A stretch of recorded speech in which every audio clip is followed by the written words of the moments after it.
La prévalence de la myopie ne cesse d'augmenter depuis plusieurs décennies et cette affection oculaire est devenue un problème majeur de santé publique. Les verres de lunettes classiques permettent de voir net malgré la myopie, mais n'empêchent pas l'augmentation de la longueur axiale de l'œil et l'aggravation de la myopie conséquente. Les mesures préventives sont conseillées pour diminuer les risques d'apparition de myopie. On conseille que les enfants devraient s'exposer au minimum 2 heures par jour à la lumière naturelle.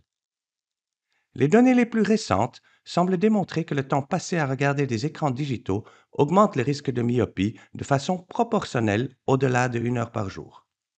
Dans ce cadre, l'Organisation mondiale de la santé a édicté les conseils suivants concernant le temps d'écran chez les jeunes enfants. Aucun écran pour les nourrissons de 0 à 2 ans, maximum 1 heure par jour en âge préscolaire et maximum 2 heures par jour en âge scolaire. Pour la lecture, il est recommandé aux enfants de tenir leur livre à au moins 30 cm, et ce, avec une bonne luminosité ambiante. Les activités visuelles de près devraient être régulièrement interrompues. La mode est actuellement à la règle des 20, qui préconise de regarder au loin toutes les 20 minutes à plus de 20 mètres pendant 20 secondes. Plusieurs traitements peuvent être envisagés pour freiner l'évolution d'une myopie existante. Les 3 catégories de traitements disponibles en Europe sont les lentilles de contact, les verres de lunettes spécifiques et l'atropine. Les lentilles souples multifocales ont démontré une réduction de la progression de la myopie comprise entre 30 et 50 selon les études et les marques. L'âge du patient et les risques d'infection limitent néanmoins leur utilisation chez les jeunes enfants. L'orthokératologie est l'utilisation nocturne de lentilles de contact rigides qui induisent un aplatissement transitoire de la courbure cornéenne. Il en suit une correction de la myopie durant les heures d'éveil. L'effet freinateur peut atteindre 50 Comme avec les lentilles souples, l'âge du patient limite leur utilisation car l'adaptation et la manipulation des lentilles n'est pas toujours facile. Le risque le plus redouté est la kératite microbienne, qui est environ 10 fois plus élevée lors d'orthokératologie qu'avec des lentilles de contact souples classiques. Lors de myopie, les verres classiques focalisent l'image sur la rétine centrale, mais s'accompagnent d'une défocalisation hypermétropique en périphérie rétinienne, risquant de stimuler l'allongement oculaire. On a dès lors imaginé des verres spécifiques, freinateurs de la myopie. De nombreuses marques ont mis des variantes sur le marché, mais ceux pour lesquels on a le plus de recul sont les verres MioSmart et Stellest. Les verres MioSmart sont de type DIMS et sont composés d'une triple focalisation avec une zone centrale qui permet une vision précise de loin, entourée d'une zone annulaire faite de multiples segments qui corrigent la focalisation sur la rétine périphérique. La zone périphérique ressemble au verre classique. L'effet freinateur de la myopie est estimé entre 50 et 60 Il faut néanmoins éviter d'introduire ce type de verre chez les enfants souffrant d'un strabisme ou d'un nystagmus pour éviter d'induire une amblyopie. Les verres Stellest sont de type HAL.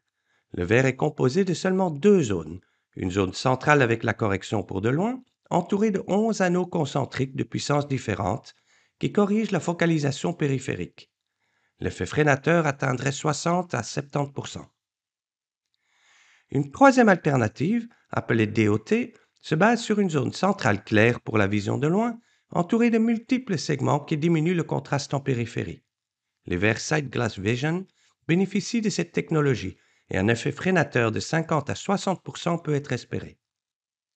Les verres bifocaux, de type exécutive, semblent freiner l'évolution de la myopie chez l'enfant, mais dans une moindre mesure que les verres qui viennent d'être cités.